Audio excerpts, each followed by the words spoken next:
Hey guys, here's a quick video on how to add users for Adobe. So you're going to go adobe.com. I'm already signed in, but you just sign in here. Click on Manage Team. I'll bring up this page. Users.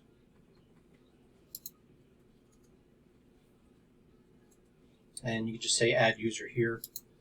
I think it'll warn you if you don't have licenses. And then you're just going to use the email address of the person. Call in there, so just put that in here.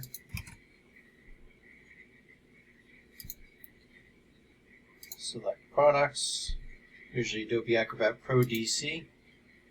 Save, and that's it. That person should get an email on their email. So you still have to install it on their computer for them, but that's how you order it.